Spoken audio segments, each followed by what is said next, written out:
No matter how much money you're currently earning, whether it's $50,000 or $500,000, your income alone won't determine your financial future, but your strategy will. And in this video, I'm gonna break down what smart Canadians are doing at every income level, whether it's 50K, 100K, or 150K and above. I'll show you the most common mistakes we see and reveal the financial strategies we use with our clients, including people like doctors, tech professionals, and business owners, to help them cut taxes and grow serious wealth. Now let's start at the first income ladder, which is $50,000 per year. When I landed my first job at a university, I was making $40,000 per year at Deloitte, which is one of the big four accounting firms. And at the time, I thought I'd become a chartered accountant, but I eventually took the CFA route instead. Either way, I'll never forget how tough it felt to make ends meet in Canada at that income, even back then. Today, it's much harder now with the cost of living increase. And here's the thing, $50,000 per year is actually higher than the Canadian median income, which is only about $45,000 per year as of 2023. So over half of Canadians will earn less than $50,000. Now, after tax on a 50K salary, you're left with between $38,000 to $40,000, depending on what province you live in. And that's about $3,200 to $3,400 per month. And with that, you're expected to cover rent, groceries, your phone bill, transit, and all the while costs will keep rising. And with the average credit card balance for Canadians at around $4,600, it's easy to fall behind if you're not being intentional. Canadians currently save only about 5.7% of their income. So if you could even save 10% of your income here, that's $4,000 per year based on a $40,000 after-tax income, you're ahead of most people. And that 10% becomes a foundation for everything else that you'll build. So here are the three key strategies at this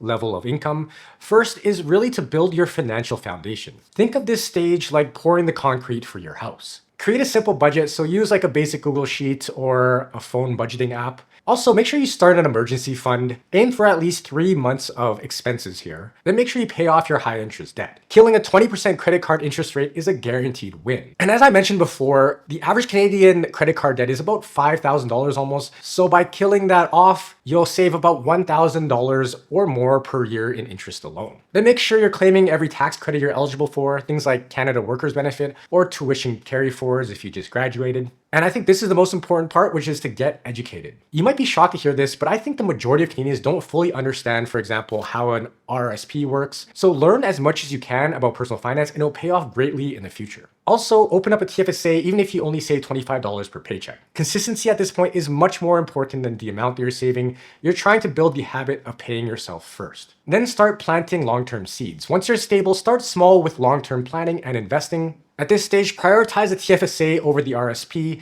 You're likely in a lower tax bracket, so unless you're getting RRSP matching from your employer, it's usually better to go with the TFSA. Also consider opening an FHSA or the First Home Savings Account and contributing to an RESP for your kids if you have them. Look at investing with things like low-fee ETFs or robo-advisors. There's no need to overthink or complicate things at this point because at this income level, momentum beats perfection. Your goal is to become a regular investor. Now, this third point is super important, which is to try to boost your income. You could only cut so much with budgeting. The real power comes from trying to grow your income. One way to do that is to upskill. So look at things like training or certificates that you could do in your career path here. Anything that could increase your income and that has positive job market return on investment is worthwhile. Also consider negotiating for a raise. It's an easy way to maybe increase your take-home pay by 5 or 10% by just having a conversation with your boss if you think that you're worth that extra money. Then look at renegotiating your bills, things like your cell phone plan, your car insurance, your rent or your mortgage rates, and things like subscriptions as well. Now consider starting a side hustle or freelancing a skill that you have. It could be anything from, say, writing or tutoring or like digital work, anything like that. But I also want to stress here, maybe wait until you're more established in your career. If you're a new grad, maybe focus on your main career first. Another key thing to consider is to perhaps switching companies or trying to level up your job. So for myself, I went from a $40,000 income. My next job was $60,000 as an analyst for a power company. And then my job after that was $80,000 as a power trader at a utilities company. And that was all within 2 years just by job hopping and leveling up my skills. That is key though, is to always be curious and always just to try to keep learning. That's going to be the the key to your success, because a lot of new grads think, well, I just did 4 years of school, my learning is done, but that's not really a great approach to take. If you could constantly think about learning and leveling up, you'll do well in your career. So if you could build these habits and try to keep these strategies in mind, you won't stay at step 1 forever. But the people who succeed at higher levels are the ones who really nail down the basics right here.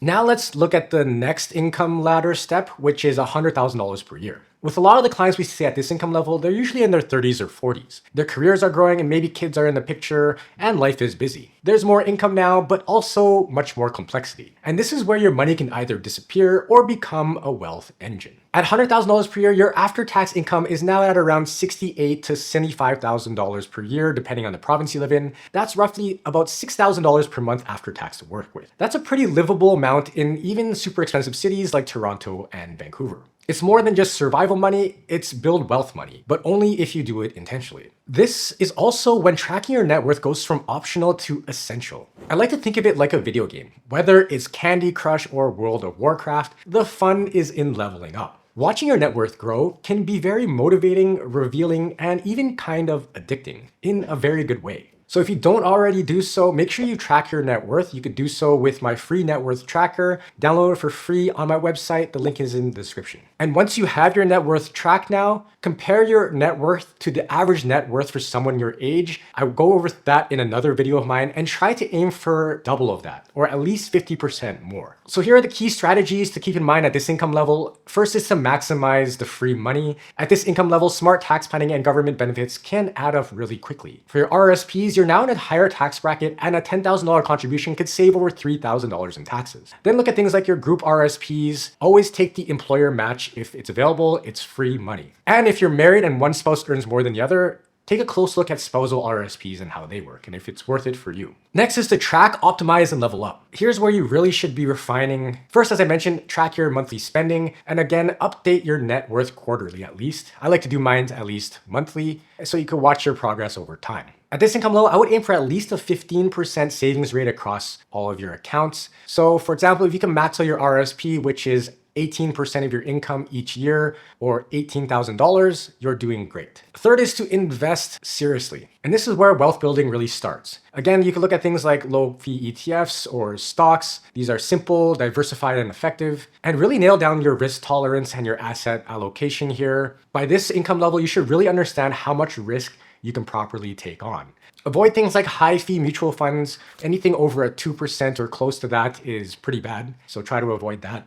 And again, just automate and rebalance annually and stay consistent.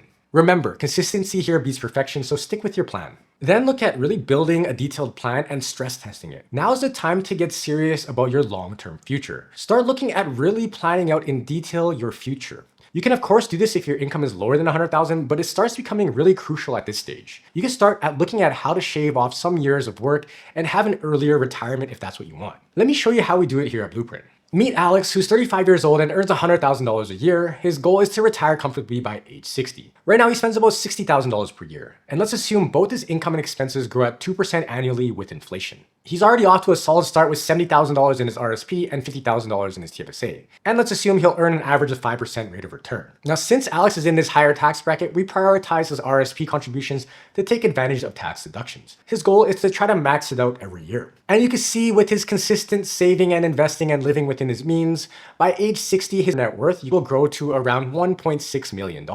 But here's the issue. If he keeps spending at his current inflation-adjusted level in retirement, he'll run out of money by age 84. You can see here his RSP is now at 0. Here at Blueprint, we like to plan for your money lasting till at least the age of 90, so this plan won't cut it. So now let's run it through our software, which shows us that if Alex reduces his spending slightly from $60,000 down to $56,000 per year, the plan now becomes sustainable. Now he's able to put away more money into his TFSA, and by age 60, he'll have a TFSA worth almost $500,000 and an RSP of about $1.4 million. And with that small adjustment, his money now lasts to age 100. And that's called financial peace of mind. But that's just one simple example and scenario. We could also test things like, what if Alex gets a promotion in a few years and starts earning, say, $130,000 or $150,000? What if he expects a large inheritance in 20 years from, say, like a rich uncle or something? Or what if he gets married, has children, or starts a business? Or what if he delays his CPP and OAS or spends less in retirement? Big life changes or decisions can really change your financial plan and outlook. And that's why it's essential to revisit and update your plan regularly. When your income, goals, or family situation shift, make sure you adjust your plan. Small changes now can be the difference between retiring comfortably or falling short. And if you want help mapping out your next steps, book a discovery call with us and let's try to build your roadmap together. Now let's look at the third step on the income ladder, which is earning $150,000 or more per year. Now at this income level, many of the clients we see are like incorporated consultants, tech professionals, physicians, executives, or maybe some are business owners or real estate investors with multiple properties. We're also seeing a rising wave of globally minded entrepreneurs and remote workers at this income level, earning $150,000, $250,000, or even $500,000 or more per year. So think of people like digital nomads or high earning remote workers like software developers or e-commerce owners or online marketers who have the freedom to live and earn from anywhere in the world. Now at this level, they usually nail down the personal finance basics, but now they want their money to work harder. And nearly all of them share one concern: the amount they're paying in taxes. And with Canada's highest marginal tax rates being over 50%, it's a valid concern. And despite their high income, a common concern and question comes up. I make good money, but where does it all go? The answer is often in taxes and lifestyle creep. Maybe you'll buy a bigger home, a nicer vacations, or fine dining. It all adds up quickly. And without a clear strategy, even high earners like this can feel financially stuck. But the good news, at this level of income, you may now have access to advanced financial tools, things like corporations, holdcos, family trusts, individual pension plans, insurance strategies, and even international tax planning. But these only work if structured with purpose. Some aim for early retirement, others want to create generational wealth, but the goal is the same, is to build a financial system that scales with your life and your growing income. So here are a few strategies that we commonly see and would recommend focusing on at this income level. The first is to master your corporate and income structure. I would say that most people in this income bracket that we see have some type of corporate structure, whether it's like a solo business owner, like a lawyer or doctor, or someone who owns, say, a retail business of some type. If you're incorporated or earning a high income, your financial decisions become much more complex, but also much more flexible. This is where a lot of opportunity for wealth building or tax savings can start. This is where you'll have to start thinking about how to use your corporation to defer taxes, manage risk, and invest more efficiently. You can also think of whether to set up a holding company to separate business assets from your investments, and also the decision of how to pay yourself. Things like balancing salary versus dividends based on your goals can make a huge difference as well. Retirement planning through your corporation, such as pensions or investment strategies, become crucial. And using corporate-owned life insurance for tax-sheltered growth and long-term protection, as well as estate planning, can be very useful. You also want to look at things like exit planning, including how to structure future business sales or successions, or the sale of your assets. The decision of whether to use tools like family trusts, estate freezes, or share structuring to plan ahead can get quite complex as well. And this is where we spend a lot of our time doing corporate plans for our clients. It's much harder and complex to do than a non-corporate plan. The next big thing to look at is to build a legacy. So once your income and corporate structure are in place, it's time to step back and plan for the bigger picture, your family, your legacy, and the impact you want to make.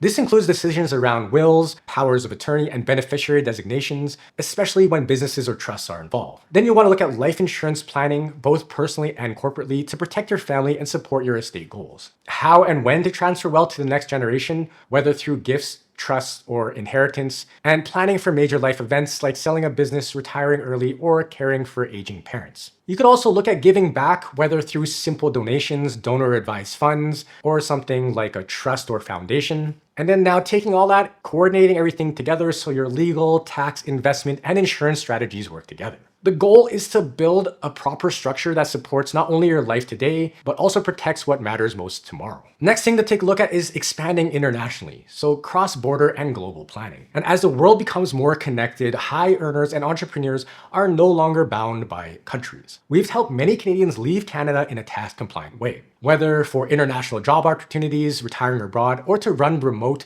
location-independent businesses. But with global income comes global complexity. Your financial plan must evolve evolve to keep pace. Managing taxes with just the CRA can be very challenging. Adding a second or third tax authority and the risks involved and opportunities multiply that complexity. So here are the key tax and structuring strategies to consider. First is residency and departure planning. Properly severing tax residency is critical. Time your departure strategically to avoid triggering unnecessary exit taxes and ensure you don't remain a deemed resident. Then look at tax treaty optimization. So use Canada's tax treaties to reduce or eliminate foreign tax drag on your RSPs, pensions, and other Canadian investments. Whatever country you're thinking of moving to, you have to really understand the tax treaties and how it works together with Canada. And that can really get complicated. Treaties also help to clarify residency ties, which can be very important. Then you can look at things like international investment structures, so exploring compliant offshore investment platforms in jurisdictions like Singapore or Dubai. These can offer tax deferrals, currency diversification, and access to global markets. Then you can look at foreign corporations, setting up international corporations to hold global assets